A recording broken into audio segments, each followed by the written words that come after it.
Pithapuram Uppada bus stand సెంటర్లో గతంలో కూడా స్పీచ్ ఇచ్చాను. కానీ ఈసారి చాలా ప్రత్యేకం.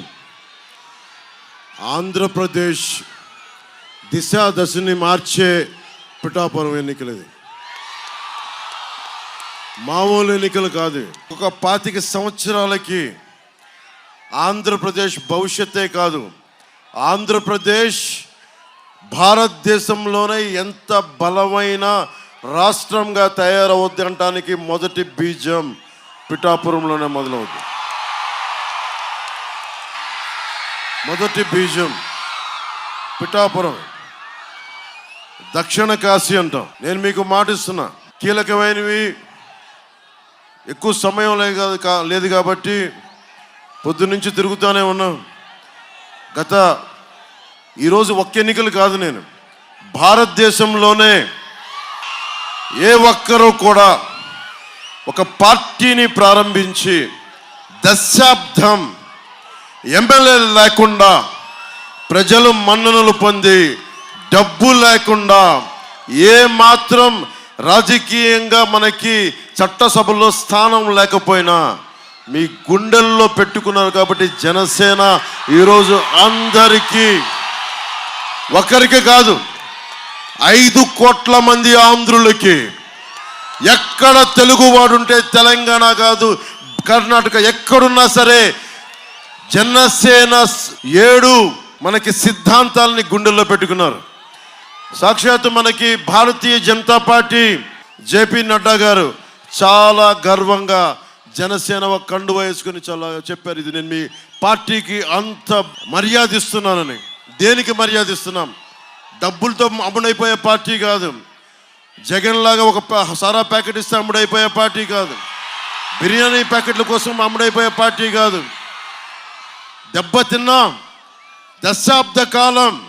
దశాబ్దం ఎవ్వరు కూడా పార్టీని నడపలేకపోయారు. ఇది పవన్ కళ్యాణ్ గొప్పతనం కాదు. పవన్ కళ్యాణ్ని గుండెల్లో పెట్టుకున్న ప్రతి వీర మహిళ, ప్రతి జన సైనికుడు, ఆశయాల కోసం నలిగిపోయే ప్రతి పౌరుడు జనసేనకి ఒక్కరు కాదు. యునైటెడ్ కింగ్డమ్ దగ్గర నుంచి అమెరికా, యూరోప్, మీరు ఏ మూలకెళ్ళండి, భారతీయుడు ఈ దేశం ఇలా ఉండాలి, ప్రాథమిక హక్కులు ఉల్లంఘన కాకూడదు, జాతీయ భావాల కోసం పరితపించే ఒక సరిహద్దులోని ఒక సైనికుడు ఎవరైనా జనసేన సిద్ధాంతాలకి ఆకర్షితులై గుండెలో పెట్టుకున్నారు. నేను ఎప్పుడు గొంతెత్తినా ఒక కులం కోసం గొంతెత్తలా, ఎప్పుడు గొంతెత్తినా ఒక ప్రాంతం కోసం గొంతెత్తలా. మనిషి కష్టాల్లో ఉంటే గొంతెత్తాను. నా కులం అని చూడలా, నా ప్రాంతం అని చూడలా, నా భాష అని చూడలా, నేనేమి చూడలా, మనిషి కష్టాల్లో ఉన్నాడా లేదా అని చూసా. చాలా ఆవేదన ఉంది నాకు. నేను మనుషుల్ని విడదీయలేను. కులాల తాలూకు వెనుకబాటుతనాన్ని గుర్తించేవాడిని. కానీ కులాలని అడ్డం పెట్టుకొని నేను కులాలతోటి రాజకీయం చేసేవాడిని కాదు. ఇందాక గొల్లప్రోలకి వెళ్తే ఒక 12 ఏళ్ల బిడ్డను తీసుకుని నీకు ఏం కావాలనుందని, ఏ కులం అని తెలియదు నాకు. అడిగితే నాకు ఆర్మీకి వెళ్ళాలనుంది. మీరు హారతులు ఇస్తారు నాకు, అది నాకు బాధ్యత. నేను దాన్ని గర్వంగా ఫీల్ అవ్వను. భగవంతుడికి ఇవ్వాల్సిన హారతులు అవి.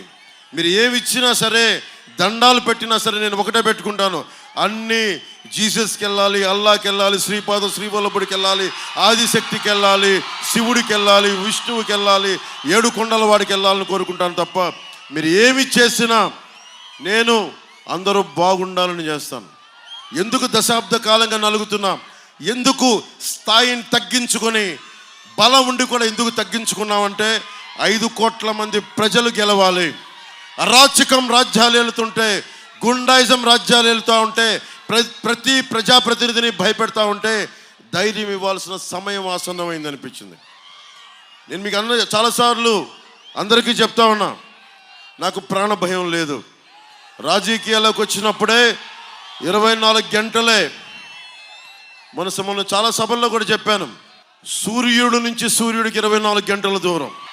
మనిషి నుంచి మనిషికి, మనిషి నుంచి హారతి ఇచ్చే మనిషికి, మనిషి నుంచి అక్కడున్న ఆడపడుచులకి, మనిషి నుంచి ఉన్న మనిషికి, ఇక్కడున్న ప్రతి ఒక్కరికి, మీ నుంచి నాకు 2 గుండెల దూరం.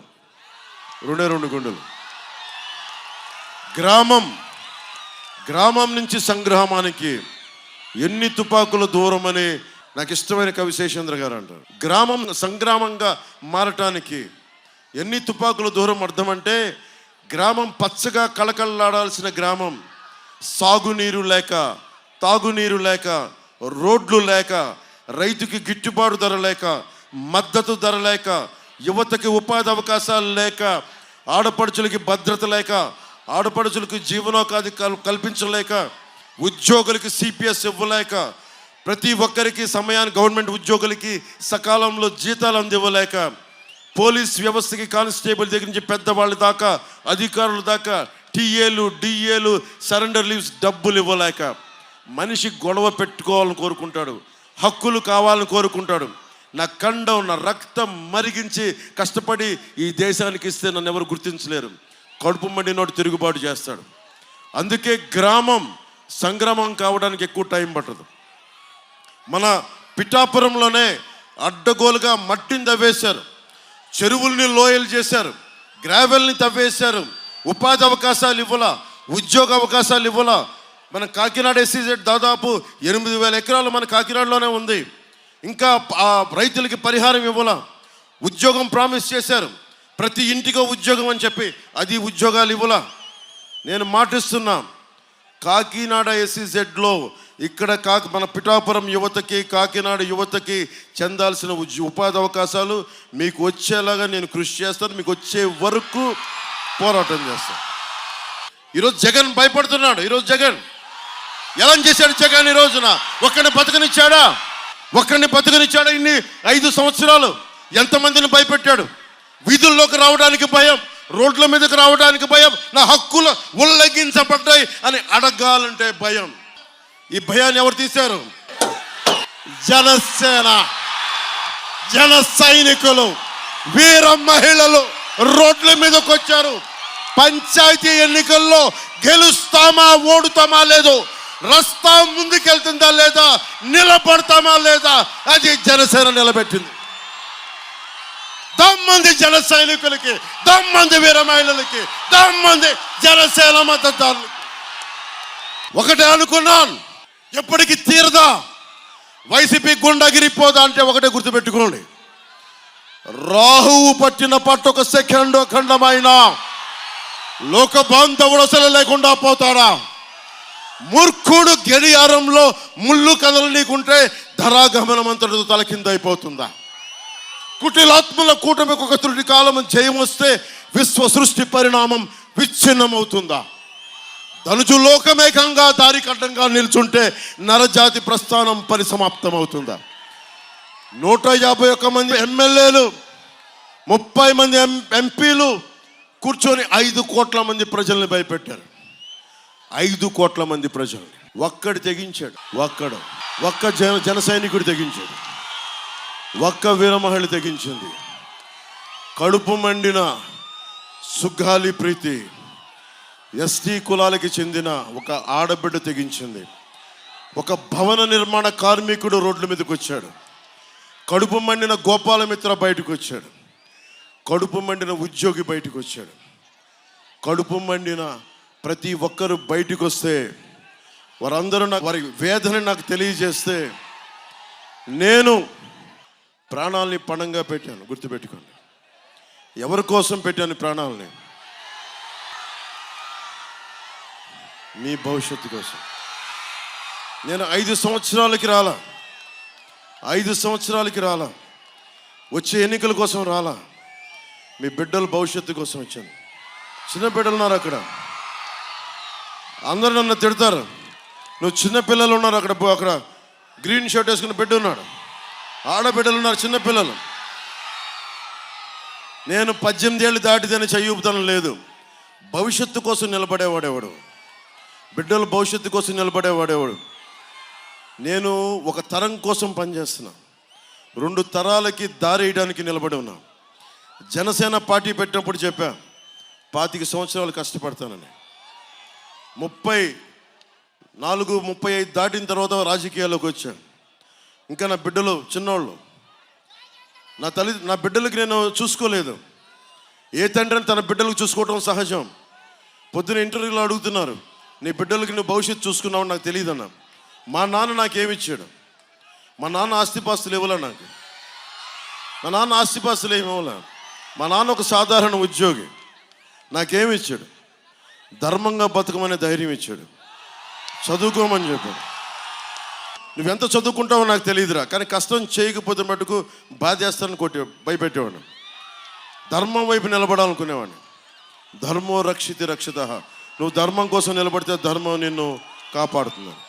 అలాంటి ధర్మం కోసం నిలబడున్నా దశాబ్దాలుగా ధర్మం కోసమే చచ్చిపోయాను. దెబ్బలు తిన్నా, బూతులు తిన్నా, చివరికి నా భార్యను కూడా తిట్టారు. నా భార్య విదేశీయురాలు, ఈ దేశంది కాదు. తనను కూడా తిట్టారు. పాపం తనకు తెలియదు, ఈ రాజకీయాలు తెలియదు.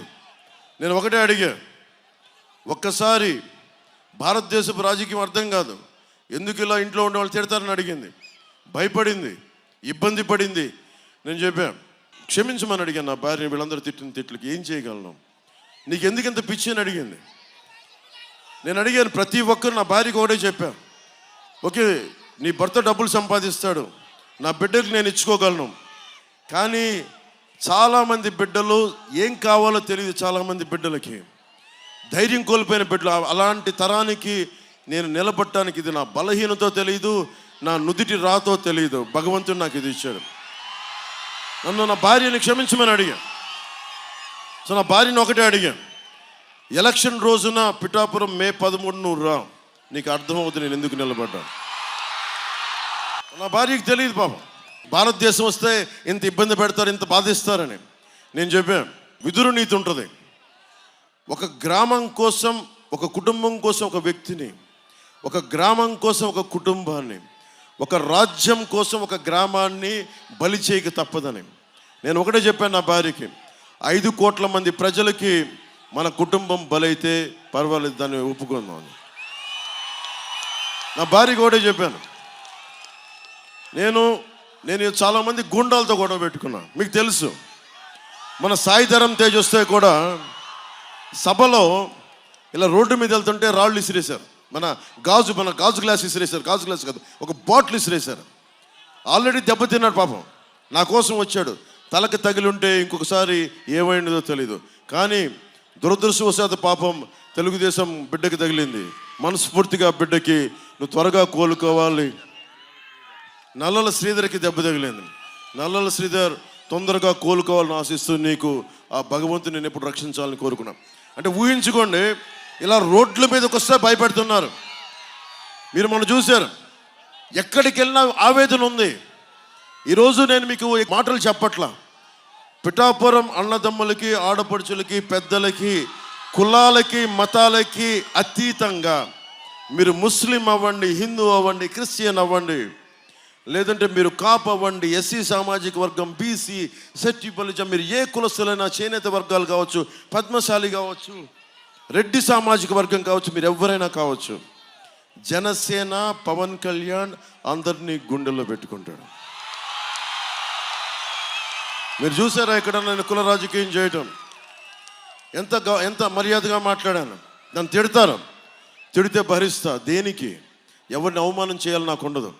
ఈరోజు నేను మీకు మాటిస్తున్నా, ఇంతమంది మాట్లాడారు, ఇంతమంది రాజకీయ నాయకులు వచ్చారు. నేను మీకు మాటిస్తున్నా, నా ప్రాణాలని బలిదానంగా పెట్టేస్తాను ఈ రాష్ట్ర అభివృద్ధికి, ఈ దేశ సమగ్రతకి. నేను కోరుకునేదల్లా ఒకటే, నేను తక్కువ తీసుకొని 5 కోట్ల మంది ప్రజలకు ఉపయోగపడాలని నన్ను నేను తగ్గించుకున్నాను. అందరూ అడుగుతారు దేనికి తగ్గించుకున్నామని.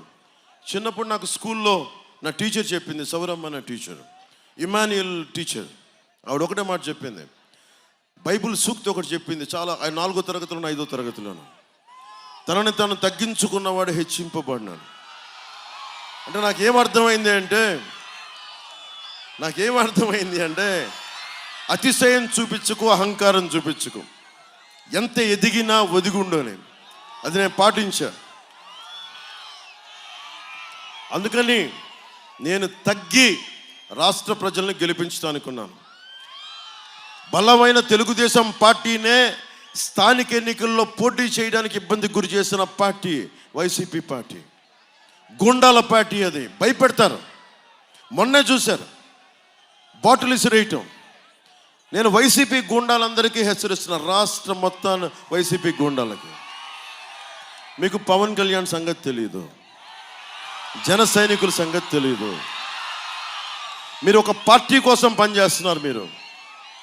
మేము ఈ నేల కోసం పనిచేస్తున్నాం, భారతదేశం కోసం పనిచేస్తున్నాం. ఎంత బలంగా పనిచేస్తామంటే ప్రాణాలను వదిలేస్తాం. ఒక దెబ్బ పడి తల పగిలి రక్తం చిందిస్తే కంఠం తెగిపోవాలి, కానీ అడుగు వెనక్కి పడదు, గుర్తుపెట్టుకోండి.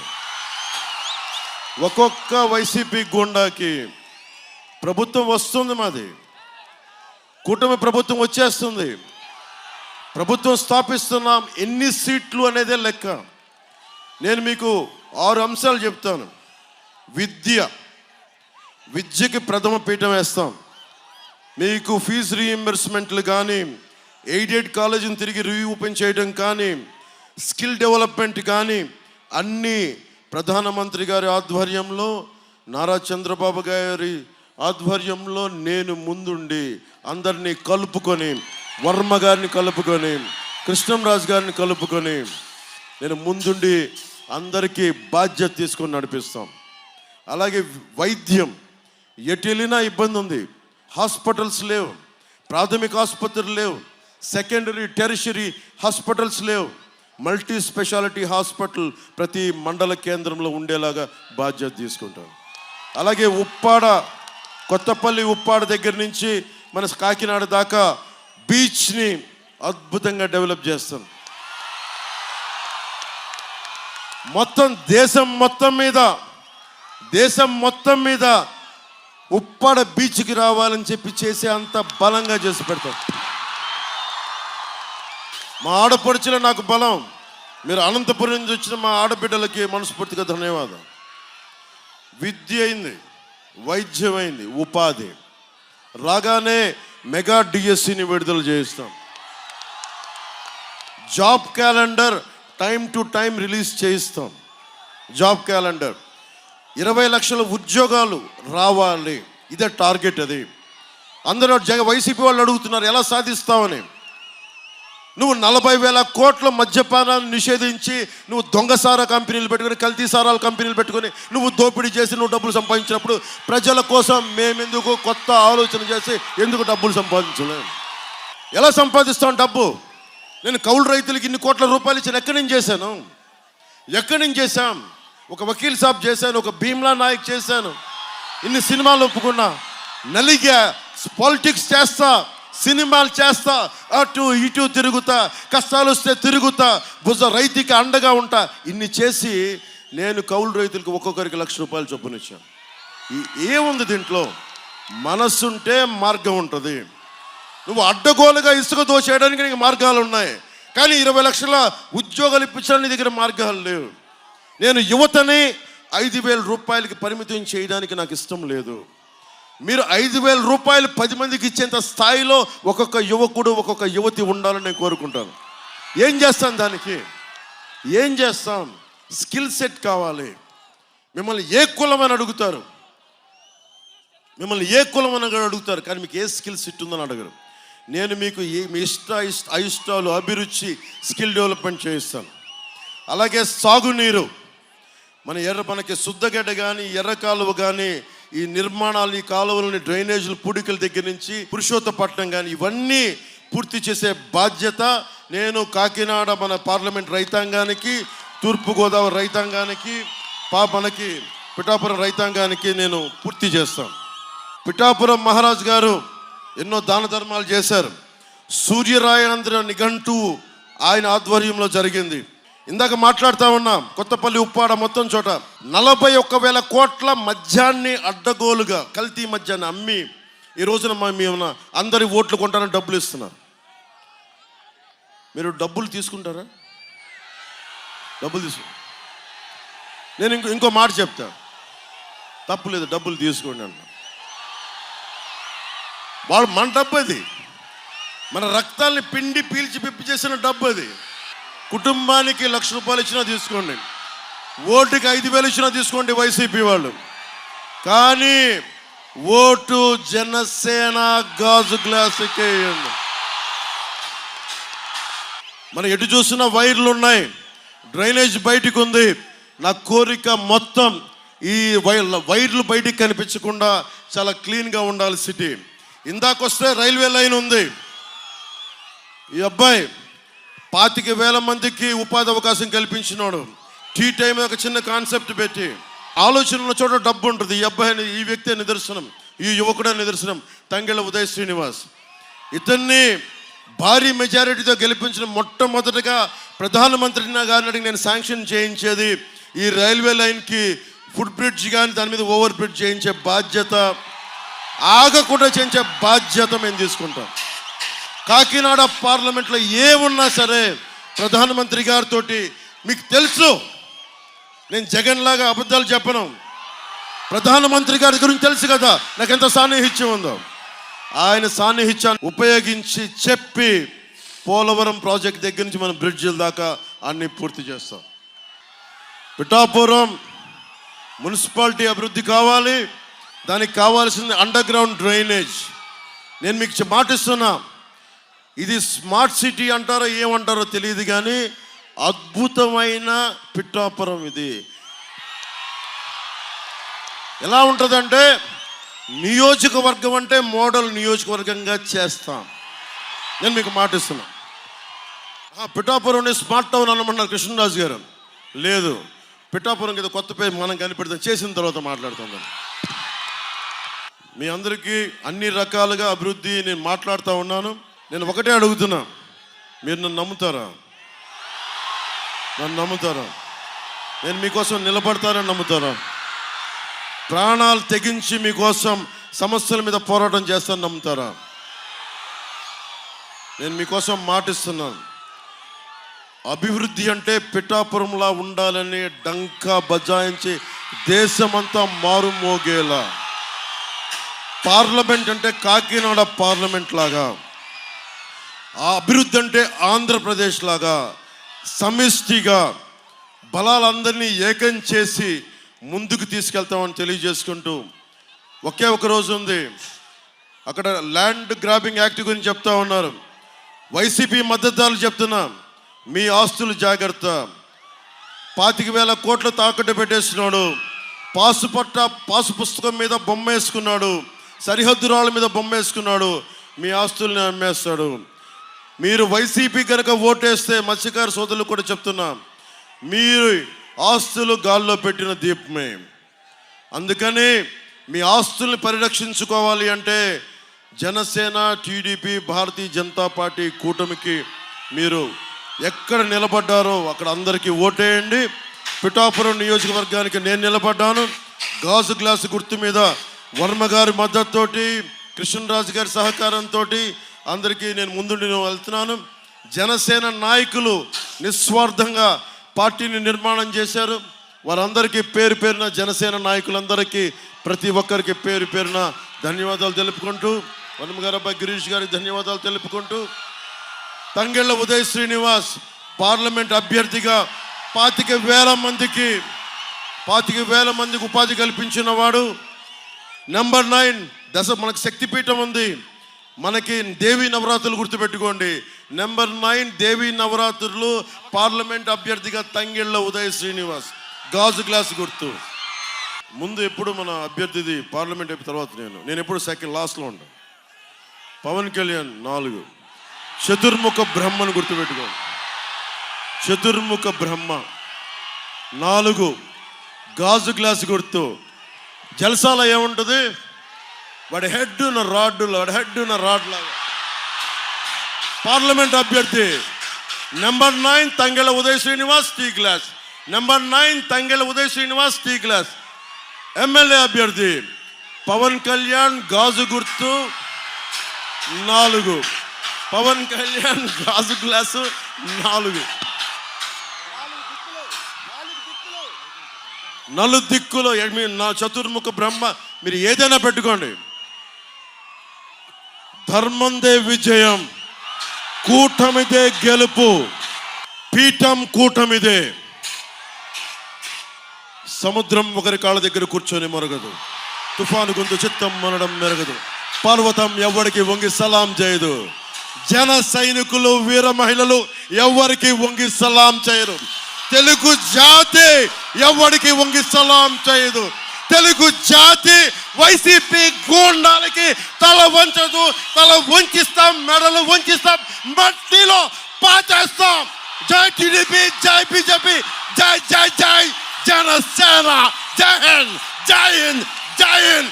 భారత్ మాతా కి, భారత్ మాతా కి, భారత్ మాతా కి.